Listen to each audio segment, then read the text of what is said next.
তায়েফের ময়দানে প্রিয় নবী হযরত মুহাম্মদ সাল্লাল্লাহু আলাইহি ওয়াসাল্লামের অপরিসীম কষ্ট, ধৈর্য এবং আসমানি সান্ত্বনার পূর্ণাঙ্গ ইতিকথা ইসলামের ইতিহাসের সবচেয়ে হৃদয় বিদারক, শিক্ষণীয় এবং আবেগঘন অধ্যায়গুলোর একটি হল প্রিয় নবী হযরত মুহাম্মদ সাল্লাল্লাহু আলাইহি ওয়াসাল্লামের তায়েফ সফর। মক্কার কুরাইশদের অকথ্য নির্যাতন এবং প্রিয় চাচা আবু তালিব ও সহধর্মিণী হযরত খাদিজা রাদিয়াল্লাহু আনহার ইন্তেকালের পর ইসলামের প্রচার যখন এক কঠিন সংকটের মুখোমুখি, তখন আল্লাহর দ্বীন প্রচারের মহান ব্রত নিয়ে রাসূলুল্লাহ সাল্লাল্লাহু আলাইহি ওয়াসাল্লাম তায়েফ অভিমুখে যাত্রা করেছিলেন। ১. তায়েফের সেই মর্মান্তিক কষ্টের বিভীষিকা মক্কা থেকে প্রায় ৬০ মাইল দূরে অবস্থিত। তায়েফ শহরে হযরত মুহাম্মদ সাল্লাল্লাহু আলাইহি ওয়াসাল্লাম একা যাননি। তার সাথে ছিলেন বিশ্বস্ত সাহাবী ও পালকপুত্র হযরত যায়েদ ইবনে হারিসা রাদিয়াল্লাহু আনহু। তারা সম্পূর্ণ পায়ে হেঁটে সেখানে পৌঁছান এবং তায়েফের ৩ প্রধান সর্দারের কাছে ইসলামের দাওয়াত পেশ করেন।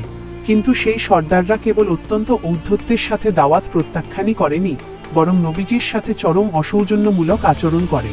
তারা শহরের বখাটে যুবক, অসভ্য লোক এবং দাসদের উস্কে দেয় মহানবীর পেছনে লাগার জন্য। পাথরের বৃষ্টি। যখন হযরত মুহাম্মদ সাল্লাল্লাহু আলাইহি ওয়াসাল্লাম তায়েফ ছেড়ে আসার উপক্রম করেন, তখন সেই উন্মত্ত জনতা দুই পাশে সারি বেঁধে দাঁড়িয়ে যায়। তারা নবীজির উপর অঝোর ধারায় পাথর ছুঁড়তে শুরু করে। রক্তাক্ত শরীর মোবারক, অবিরাম পাথরের আঘাতে প্রিয় নবী হযরত মুহাম্মদ সাল্লাল্লাহু আলাইহি ওয়াসাল্লামের পবিত্র শরীর মোবারক থেকে রক্ত ঝরতে থাকে। পাথরগুলোর আঘাতে তার পবিত্র জুতো মোবারক রক্তে সিক্ত হয়ে পায়ের সাথে লেগে যায়। তিনি যন্ত্রণায় মাটিতে লুটিয়ে পড়লে সেই আকার লিমরা জোর করে তাকে আবার দাঁড় করিয়ে দিত এবং পুনরায় পাথর মারত। ঢালস্বরূপ হযরত যায়েদ ইবনে হারিসা রাদিয়াল্লাহু আনহু নিজের বুক পেতে সমস্ত শরীর দিয়ে নবীজিকে রক্ষা করার চেষ্টা করেন। তিনিও একাধিক স্থানে গুরুতর জখম হন। রক্তের বাগানে আশ্রয়। রক্তে ভেসে যাওয়া ক্লান্ত ও অবশ শরীর নিয়ে নবীজি তায়েফের এক সীমানায় উদ্যানের প্রাচীরের নিচে এক গাছের ছায়ায় আশ্রয় নেন। সেখানে কুরাইশ গোত্রের রাবিয়া ও সায়বাহ নামের 2 ভাই মায়ার বসে তাদের এক খ্রিস্টান গোলাম আদ্দাসের মাধ্যমে এক থালা আঙুর পাঠিয়ে দেয়। আদ্দাস নবীজির পরিচয় জেনে তার পবিত্র কদম মোবারকে চুমু খেয়ে ইসলাম গ্রহণ করেন। 2.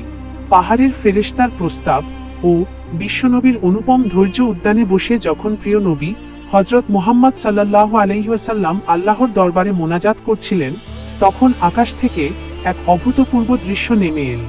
জিবরাইল আমিন ও পাহাড়ের ফেরেশতা। হযরত জিবরাইল আলাইহিস সালাম পাহাড়ের দায়িত্বে নিয়োজিত ফেরেশতাকে সঙ্গে নিয়ে হাজির হন।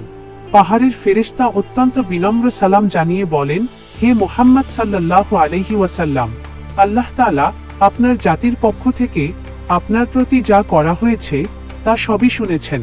আমি পাহাড়ের দায়িত্বে নিয়োজিত ফেরেশতা। আপনার রব আমাকে আপনার কাছে পাঠিয়েছেন যাতে আপনি আমাকে যা আদেশ করবেন আমি তাই করি। আপনি যদি চান তবে আমি আকশাবান তথা মক্কার 2 পাশের বড় পাহাড় দুটিকে উল্টে এনে এই তায়েফবাসীকে মাঝখানে পিষে ফেলব।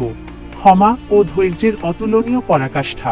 তখন বিশ্বমানবতার মুক্তির দূত দয়ার নবী হযরত মুহাম্মদ সাল্লাল্লাহু আলাইহি ওয়াসাল্লাম তার চরম কষ্টের মুহূর্তটিতেও প্রতিশোধ নেওয়ার কথা ভাবেননি।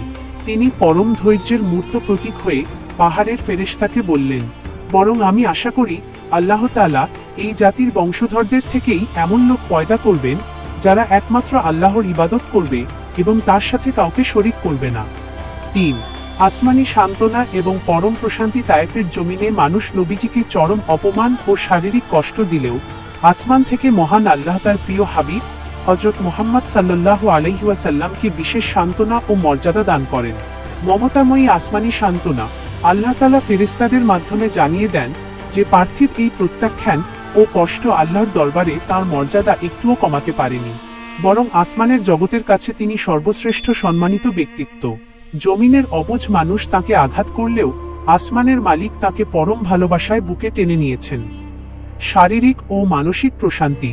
তায়েফ থেকে ফেরার পথে কার্নুস সায়াল নামক স্থানে পৌঁছালে আল্লাহ তাআলা মেঘমালার মাধ্যমে নবীজির ওপর ছায়াদান করেন এবং হযরত জিবরাইল আলাইহিস সালাম সহ অসংখ্য ফেরেশতা নবীজিকে অভয় ও সান্ত্বনা প্রদান করেন।